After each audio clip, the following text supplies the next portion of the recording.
नारायण भज नारायण।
नमः शिवाय ओम नमः शिवाय, नमः शिवाय ओम नमः शिवाय।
नमो नमः पाटनेश्वर जय नमो नमः विमला देवी नमो नमः विरजा देवी नमो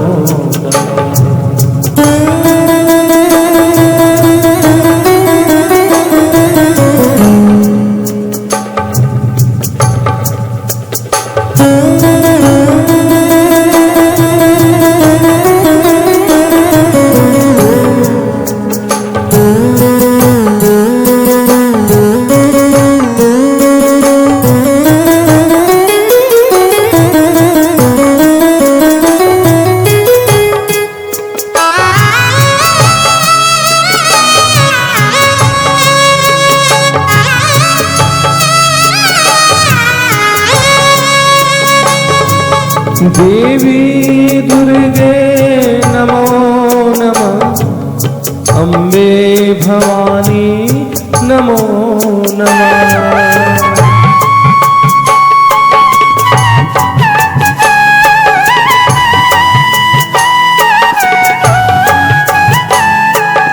वैष्णो रानी नमो नमः, ज्वाला भवानी नमो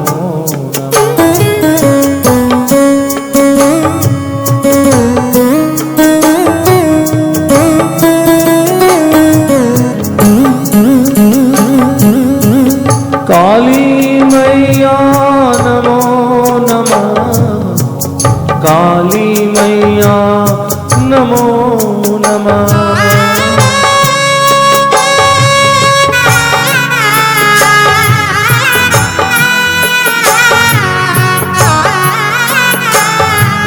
दुर्गे देवी नमो नमः, दुर्गे देवी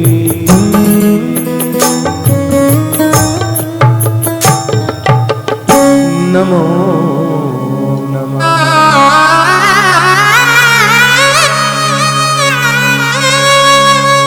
या देवी सर्वभूतेषु मातृरूपेण संस्थिता, नमस्तस्यै नमस्तस्यै नमस्तस्यै नमो।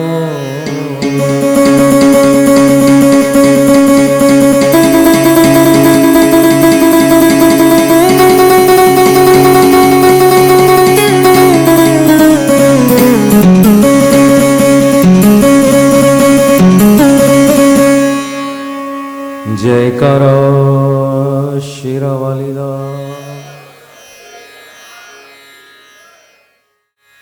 आप लोग जो नया हो, यहाँ जो शक्ति को देख रहे हैं, इनके नाम है समली षड्जी।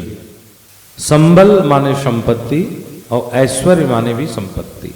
और बंगाल में पहले बार, मानो तो पूरा दुनिया में पहले बार, आउट ऑफ संबलपुर समलेश्वरी का चर्चा, पूजा अर्चन, बंधन, श्रृंगार अद्भुत। ध्यान कर लो एक बार माँ को, ध्यान मंत्र समलेश्वरी का पहले बार। सिंदूरारुणम कांति हेमवदनम सौंदर्यवारानिधिम रत्नकल्प विभूषिताम कुचनताम शालै करे मंजरी हस्ते शूलगदा शिखे चमुकुटा सौदामिनीं सन्निधा ध्यायेत् दुर्गावरे विराजितरे श्री सोमले।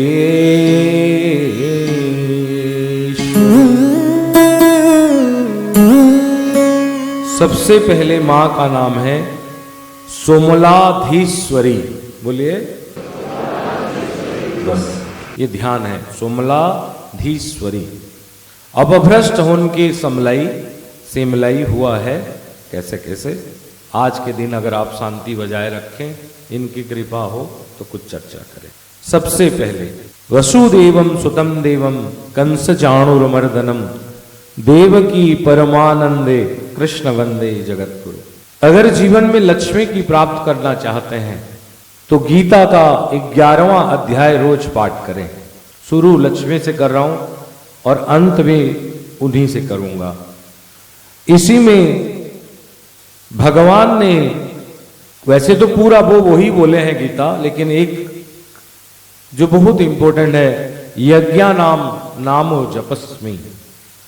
भगवान ने गीता में कहा कि हम लोग जो यज्ञ करते हैं, कलियुग में यज्ञ नहीं हो पाएगा, इसलिए कलियुग का यज्ञ है नाम का जप, नित्य करना पड़ेगा।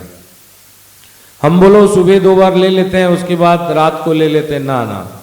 अभ्युप तैल धारा वृत्त, जैसे एक घड़ा में तेल छेद करके तेल रख दें तो जब तक तेल है तब तक वो गिरता रहेगा, इसी तरह सांस रूपी जब तक तेल है तब तक हमें भगवान की नाम जप करना है। शब्द कल्प द्रुम, मैंने कल बताया डिक्शनरी, जिसमें हमारे सारे शब्दों का डिक्शनरी है।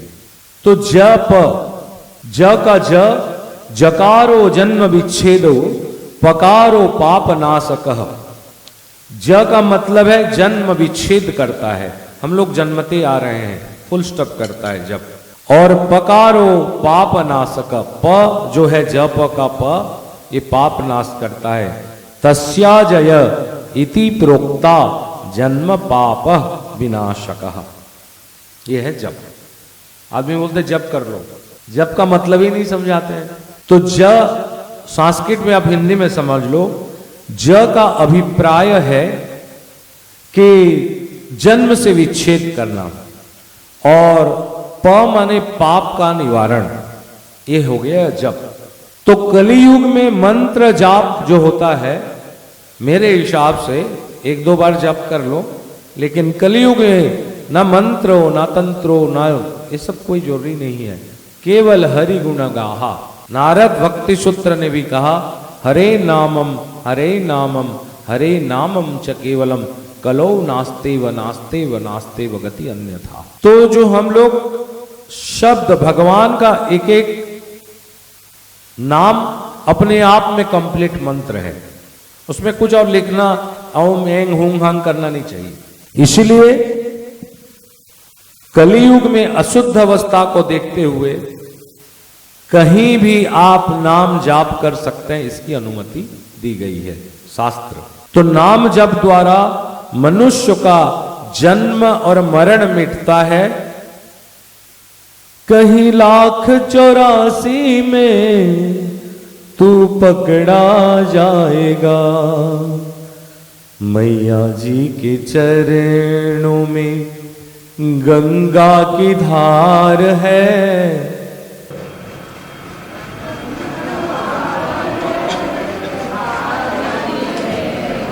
और कल भी रहेगा, तू नाम जपन कर ले मनुष्य तन फिरना, तू नाम जपन कर ले मनुष्य तन। तो ध्यान रखें, ये नाम जप द्वारा जन्म मरण का छूटता है और जन्म जन्मांतर का पाप नष्ट होता है। हम लोग पाप करते हैं इसलिए हमें अवांछित, जिसका हम लोग इच्छा भी नहीं करते हैं और दुख पाते हैं, और हम लोग ना जाने कितने पाप करते जा रहे हैं, हमको पता भी नहीं। अभी मैं पाप पुण्य का बात नहीं करूंगा। तुलसीदास का, क्योंकि वैष्णव मेला है, हर वैष्णव को याद करते करते थोड़ा थोड़ा, तुलसीदास ने ये तो कहा 15th सेंचुरी में कि नाम जप करना है, लेकिन उन्होंने कहा मंत्र महामणि विषय व्याल के मेटत कठिन कुअंक भाल के, हरन मोहतम दिन कर कर से सेवक साली पाली जलधर से। ये हमारे भाग्य में जो लिखा हुआ है, अंक नहीं है, कुअंक, कि फिर हमें आना पड़ेगा अगर गलत करें। तो नाम के जप के प्रभाव से वो भाल के कुअंक कट जाता है, तुलसी ने कहा। और ये कहा कि जैसे अंधेरा हो और सूर्य की प्रकाश आ जाए तो उस घर में अंधेरा फिर नहीं रह जाती। इस तरह जीवन के तमोमय जीवन में अगर नाम रूपी सूर्य का प्रकाश आ जाए तो फिर जीवन में कुअंक कट जाते हैं। ध्यान रखें, मंत्र जप मम दृढ़ विश्वासा, भगवान ने नवधा भक्ति में कहा प्रथम भगति मम, प्रथम भगत संतन कर संगा, दूसरा भगति मम कथा प्रसंगा, मंत्र जाप मम दृढ़ विश्वासा, तीसरा भक्ति। तो ये मंत्र भगवान ने कहा अगर कोई मंत्र के बारे में थोड़ा आप लोग को समझा दें ताकि आपको कोई उजुल फुजुल दे तो उससे बच के रहिएगा। जैसे मंत्र होता है रंग क्रींग, ये मंत्र शब्द उच्चारण सही ना हो तो रावण का कुल नष्ट हो गया था। देवताया शरीरंतु विजादुपत्यते ध्रुवम, हर मंत्र के आगे एक शब्द और जोड़ दे, जैसे मां समलई करें, ठीक है, ये भक्ति है। समलेश्वर जय नमः, ओम समलेश्वर जय नमः, ये भी मंत्र है, लेकिन ओम शम समलेश्वर जय नमः काफी है। और बीज मंत्र के साथ साक्षात मंत्राधिष्ठात्री देवी विराजमान हो जाती है। जैसे आप लोग सबको ही जानता है श्री, कहते हैं ना श्री, आप लोग लिखते हैं श्री, श्री वैष्णव मेला। श्री वैष्णव मेला क्यों? श्री मतलब शक्कर का श, शक्कर का श में मतलब महालक्ष्मी, और र माने धन, और उसमें जो ई की मात्रा है उसकी मात्रा है पृष्टि, और जो नाद है बिंदु उसका नाम है दुख का नाश। यानी अगर एक बार हम श्री लगा दें तो महालक्ष्मी की प्राप्ति, धन का महालक्ष्मी वैभव है, धन की प्राप्ति और पृष्टि, और उसके साथ दुख का भी नाश होता है। इसलिए कभी भी कुछ कहो तो श्री लगा के कहो। जैसे किसी को बुला रहे हो तो बोले श्री महाशय, आप श्री, आप महाशय, तो उसका कुछ हो ना हो, आपका ये चलता रहेगा। इसको थोड़ा बढ़ा दे ट्विटर को। अब हम लोग जो मंत्र आप लोग जानते हैं, एक मैं उदाहरण श्री का दिया। मंत्र का वर्गीकरण, दैट मीन्स कैटेगरी। तो मंत्र 3 प्रकार के हैं। एक ही देवता के 3 प्रकार के मंत्र होते हैं। एक वैदिक, बोलिए, जो सनातन है, वेदों में लिखा गया है। नंबर 2 पौराणिक, जो पुराण में वर्णन है। नंबर 3 तांत्रिक। 3 प्रकार। जैसे भगवान सूर्य को ले लो, उनका मंत्र बता दें तो भगवान सूर्य का ओम आकृष्णेनारजसा वर्तमान निवेशयनामृतम हिरण्येनं सवितारथेनो देव यच्चन्ति जाति भुवनानि पश्चात्।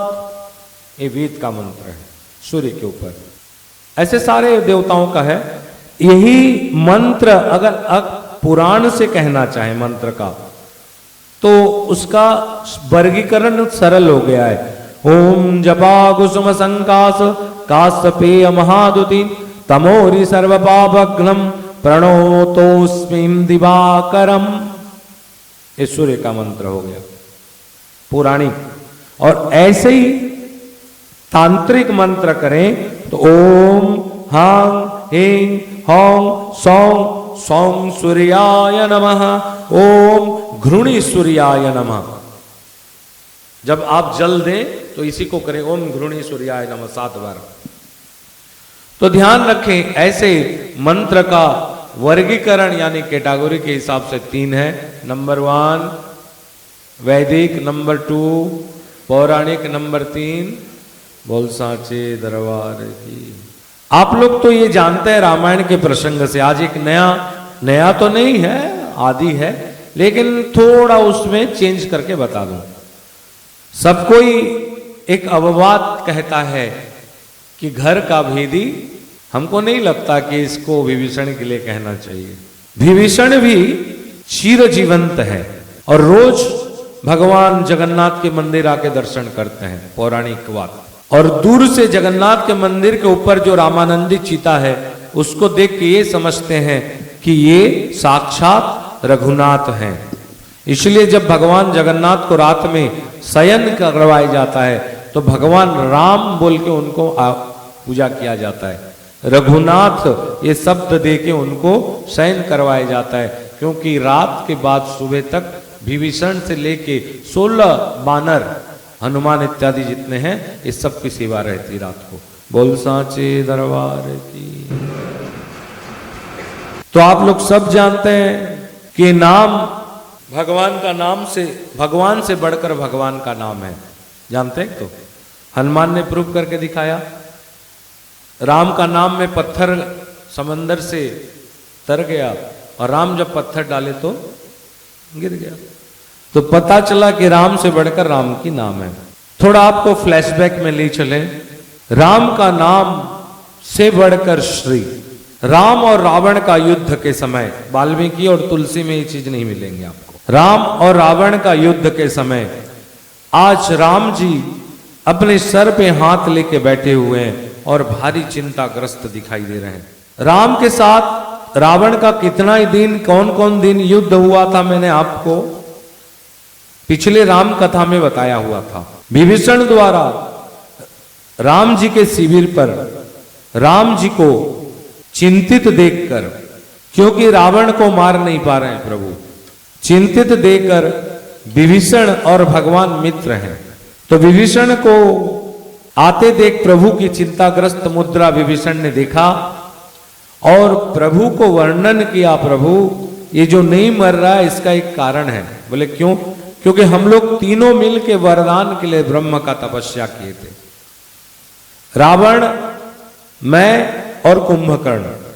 तो इसका तपस्या में एक राज छुपा हुआ है और जब तक वो राज को तोड़ा ना जाए ये रावण मरने वाला नहीं है। तो प्रभु ने कहा कैसा राज विभीषण आप बताओगे? मित्र से मित्र के साथ कोई राज नहीं हुआ करता। तो रावण ने कहा, विभीषण ने कहा, हाँ प्रभु, हम लोग तीनों कठिन से कठिनतर, ये बोलो कठिनतम व्रत कर रहे थे, ये जप कर रहे, तपस्या कर रहे थे। सबसे पहले रावण की तपस्या में प्रभु प्रसन्न हुए और ब्रह्मांड प्रकट हुए। ब्रह्मा जब प्रकट हुए तो रावण ने कृतांजलि देकर ब्रह्मा को प्रसन्न किया और ब्रह्मा से ये प्रार्थना किया कि मैं अमर हो जाऊं। तो ब्रह्मदेव अमर वरदान देने के पक्ष में नहीं थे। तो उन्होंने कहा एक चीज करता हूं कि तुम जब तक मैं ना चाहूं ब्रह्मा का, तब तक तुम जिंदा रहोगे। अब मेरा भक्त हो, मैं तुम्हें क्यों मारना चाहूंगा? बोले ठीक है। तब उन्होंने कहा देखो रावण, ये ब्रह्मास्त्र है, इसी ब्रह्मास्त्र में तुम्हारा मृत्यु है। बोल सांचे दरबार की। तब रावण ने कहा प्रभु अगर ये ब्रह्मास्त्र में मेरी मृत्यु है तो आप रख के क्या करोगे? ये ब्रह्मास्त्र मुझे दे दो। तो ये क्या होगा?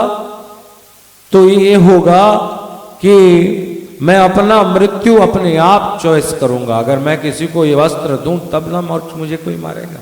ठीक है, समझ में आ रहा है? तब ये चीज तीन जन जानते थे।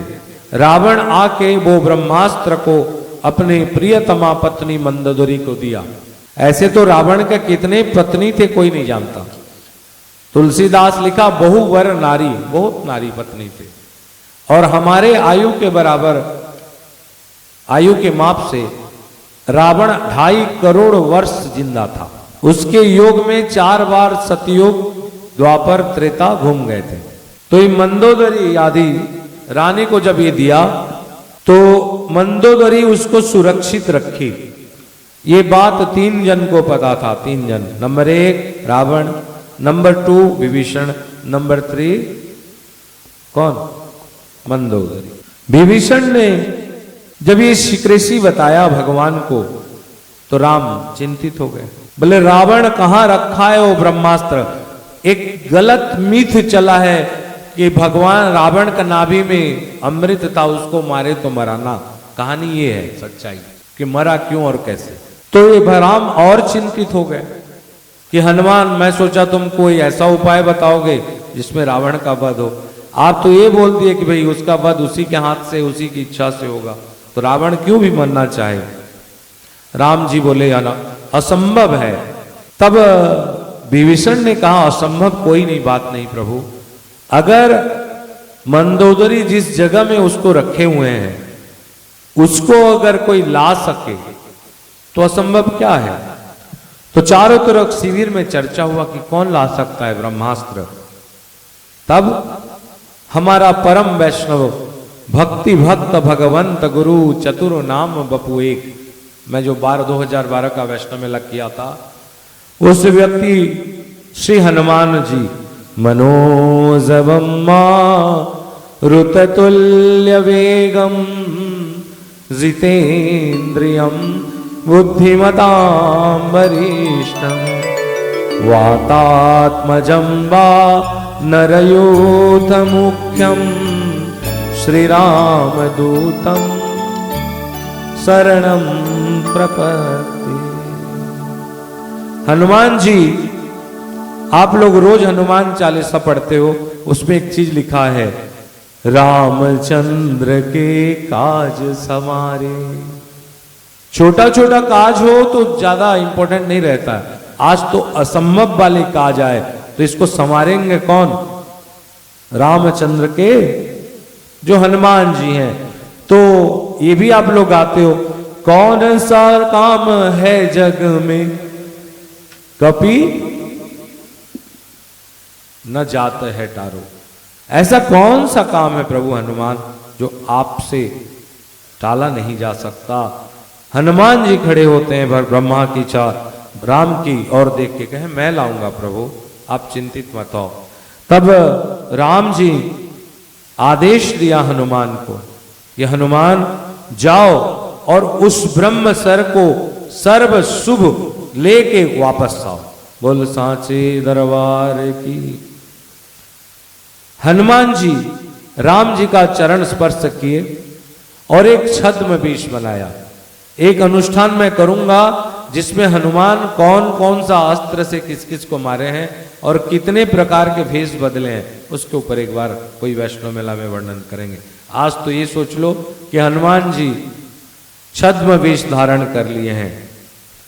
भगवान हनुमान एक ऐसा शरीर छद्म वेश धारण किए हैं, एकदम पतला दुबला, अपने त्वचा संकीर्ण हो गया है। चिंता में जैसे आदमी का भाल पे रेखा होते हैं वैसे ही। और एक ज्योतिष जिसको बोलते हैं गणक, आज गणक के रूप में हनुमान जी रावण के राज दरबार में प्रकट हुए। ज्योतिष देखते ही सबका मन में एक लालच होता है कि मेरा भाग्य कैसा होगा।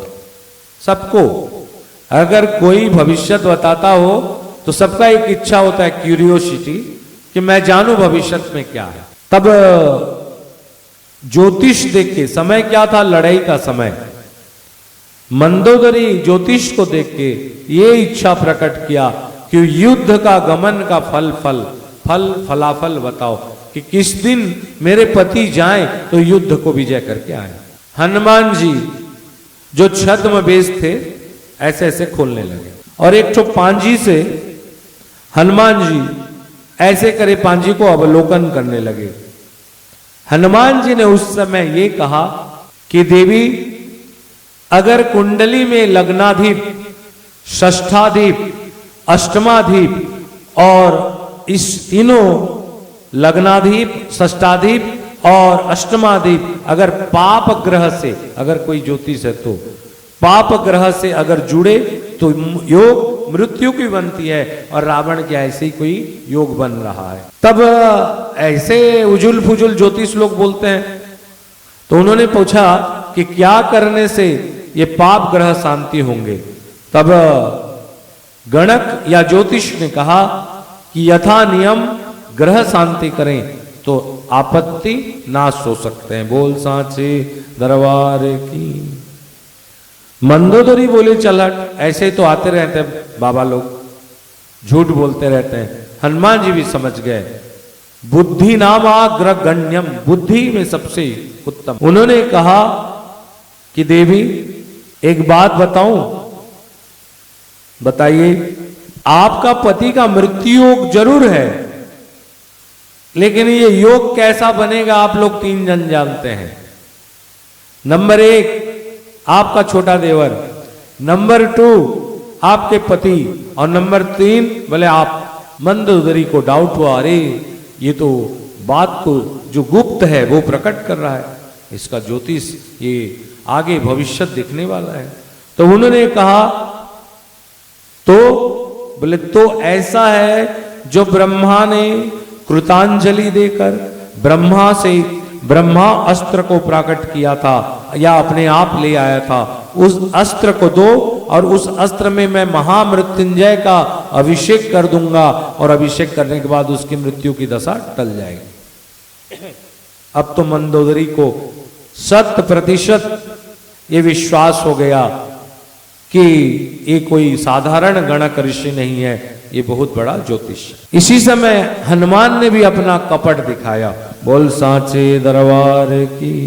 मंदोदरी अब कंफर्म हो गई और ये बोली कि अगर कुछ करना है तो और मैं किसी से क्यों कराऊं, आप जब इतना सब जानते हो तो आप ही हमारे ये अस्त्र को आप क्या कर लो, महामृत्युंजय का जप कर लो। तब उन्होंने कहा फिर महामृत्युंजय अस्त्र को, अस्त्र में महामृत्युंजय अभिषेक करने के लिए आप मेरे को अस्त्र दो, मैं विधिवत आप ही के घर में रहकर निश्चित रूप से महारुद्र का अभिमंत्रित करूंगा और तुम्हारे स्वामी समर में जययुक्त होकर वापस आएगा।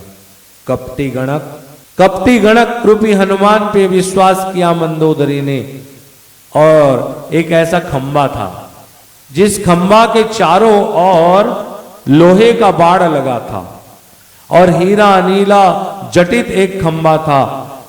उस स्तंभकों को दिखाया कि यहां है।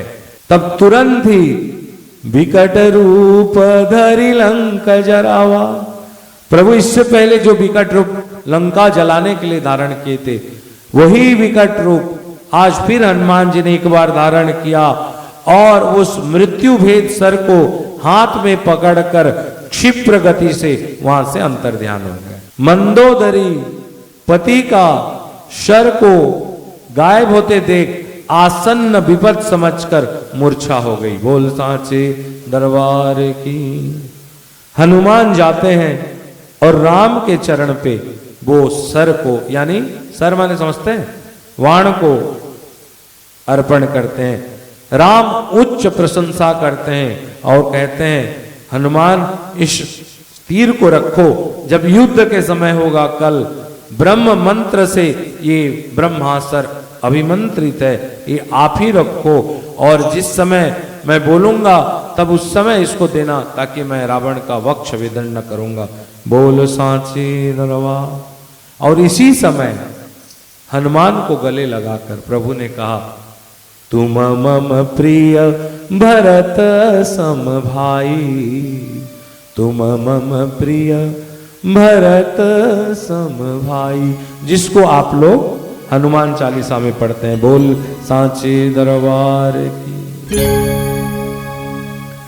ये ब्रह्मा का अस्त्र जो है ये ब्रह्मस्त्र बहु कष्ट से बनता है।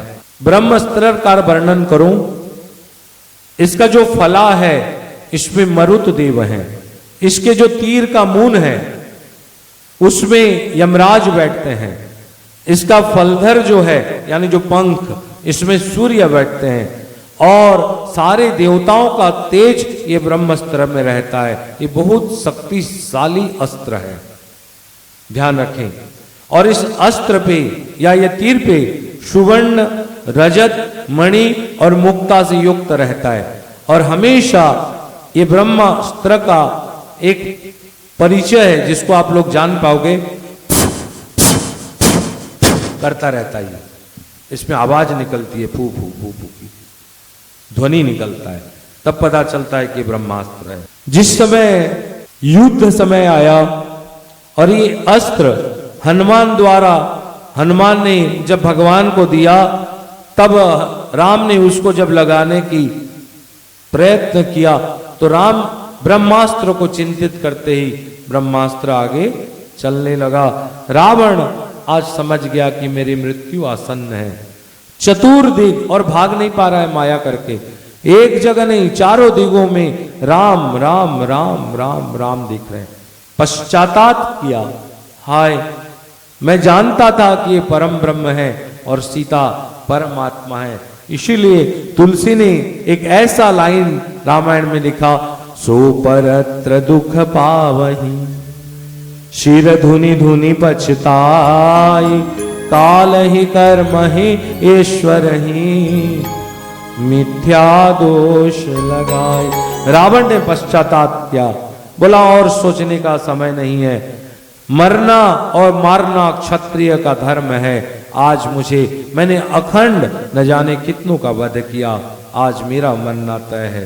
एक तो तसल्ली है कि मुझे मारने के लिए साक्षात विष्णु को आना पड़ा। देखो ऐसा हाथ छोड़ के तो खड़ा नहीं होगा जैसे हम लोग दशहरा में जलाते हैं बेचारा को, अरे कुछ तो दो मारने के लिए। आज रावण क्रोध में लक्ष्मण को शक्ति मारा यानी त्रिशूल, विभीषण को मुदगर मारा, मुदगर जो पहलवान लोग उठाते हैं ऐसे। सुग्रीव के ऊपर एक साथ 1,00,000 नारच प्रयोग किया, नारच भी एक अस्त्र है।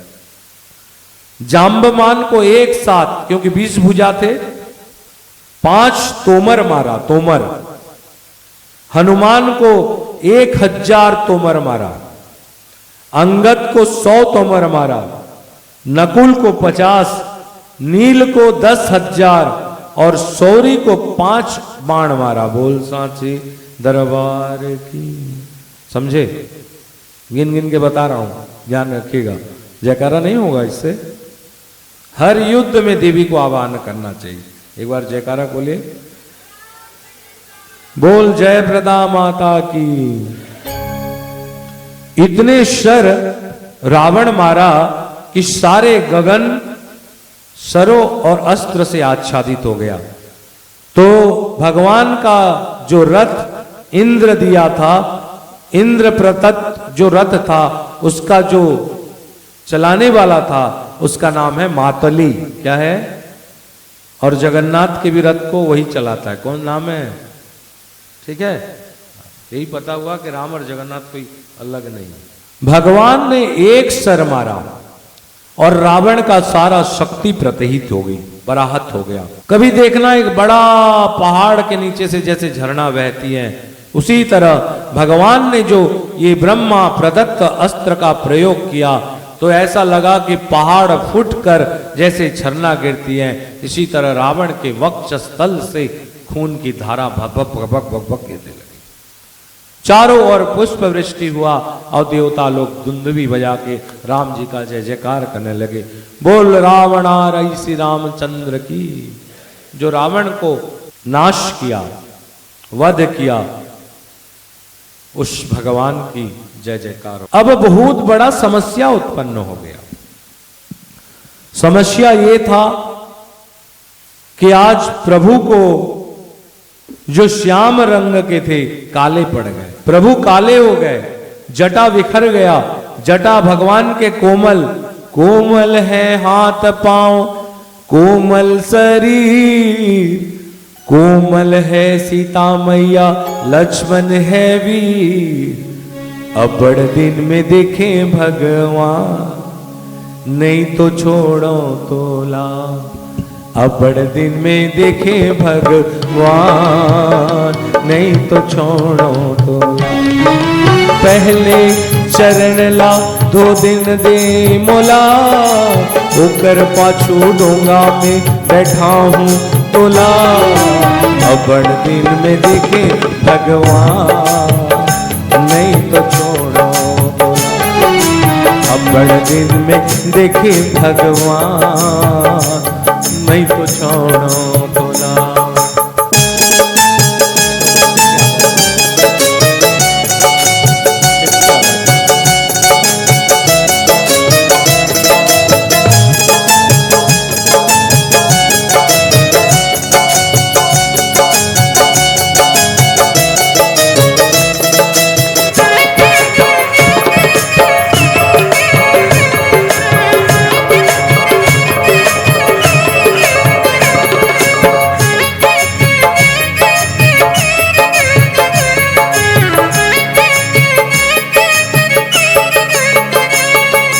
कोमल है हाथ पांव, कोमल शरीर, कोमल है सीता मैया, लक्ष्मण है वीर। अबड़ दिन में देखें भगवान, नहीं तो छोड़ो तोला। अपने दिन में भेटे भगवान, नहीं तो छोड़ो तो। बोलो बमलेश्वरी माता की। इसलिए मैं छत्तीसगढ़ को थोड़ा याद कर लिया कि अगला वैष्णो मेला आप लोग अगले साल 2016 छत्तीसगढ़ में प्राप्त कर रहे हैं। बोल सांचे दरबार की। अभी जगह तय नहीं हुआ है जहां ये ले जाएं। बोल सांचे। पूर्वाभास तो दे देना चाहिए ना। भगवान जैसे काले पड़ गए, लगा कि प्रभु अपने सारे कला को नष्ट हो गया है। आज प्रभु देख नहीं पा रहे हैं, हम लोग नहीं देखते तो कौन सा बड़ा होगा। आज प्रभु का अंधेरा अंधेरा दिखने लगा, झाइयां आने लगी। प्रभु ऊपर देखें, पहचान नहीं पाए हनुमान है कि अंगद है। जितने प्रयास किए प्रभु ने ऐसे ऐसे करके, कोई रिजल्ट नहीं आया। कारण था प्रभु को पाप लगा। क्या लगा? क्योंकि विश्रवा ऋषि का पुत्र और रावण बहुत बड़ा ब्रह्म ज्ञानी था, इसलिए रावण को ब्रह्म हत्या का, राम को ब्रह्म हत्या का पाप लगा, क्योंकि रावण बहुत बड़ा यज्ञ करके अपना पुण्य कमाया था। भगवान को फिर एक बार व्यथित देखकर हनुमान और विभीषण और सुग्रीव इत्यादि ने अपने आप को व्यथित समझा। तब देवलोक से आए हुए प्रभु का जो ड्राइवर था, जिसको क्या बोलते हैं हिंदी में, सारथी, ये नाम लेना नहीं चाहता था मैं, तो ये जो था प्रभु का ड्राइवर कह लो, अच्छा है। तो ये ड्राइवर जो था मातली नामक, इन्होंने भगवान को कहा, प्रभु आप ब्रह्म हत्या का भागी बने हैं, इसलिए आपका चित्त ब्रह्म है। या देवी सर्वभूतेषु चेतन नित्य विधीयते, जो राम के चित्त को भी विभिन्न कर दे, इसलिए आपकी मति विभोर हो रहा है, इसलिए आपकी दीप्ति लुप्त हो गया है। तब राम शोकपूर्ण होके कहे, हाय, मैं कभी क्या जिंदगी में सुख प्राप्त नहीं करूंगा? क्या मुझे ये सब प्रपंच से कभी मुक्ति नहीं मिलेगी? क्या मैं कभी मुक्त नहीं होगा? हे विधाता, मेरे भाग्य में और कितना दुख लिखा है। ये प्रभु राम ये शब्द उस समय उच्चारण किए। तब प्रभु ने कहा, मातली, जब तुम ये जानते हो कि ब्रह्म हत्या लगा है, तो इसके उपाय भी बताओ। प्रभु उपाय है। बोले क्या है? दुनिया में सबसे बड़ा ब्रह्म हत्या को नष्ट करने वाले अगर कोई उपाय है तो है आपका नाम। बोल सांचे दरबार की। प्रभु आपका जो राम नाम शब्द है, नाम देखो, राम तीसरे राम है। इससे पहले वेदों में राम का नाम आया जब प्रभु खुद वेद पढ़े हैं, इसलिए वेदों में, वेदों से और वेदों के लिए प्रभु जानी जाती है। हमारे हिंदू सनातन धर्म में 3 राम, परशुराम, श्री राम और बलराम, ये 3 राम भगवान का 10 अवतार में गिने जाते हैं। तो कहा गया कि प्रभु ये जो सारा जगत है ना, इसमें अगर कोई चीज सार है, जैसे दूध का सार मलाई या दही के सार मक्खन होता है, उसी तरह दुनिया में अगर कोई चीज सार है तो आपका नाम जगत में सार।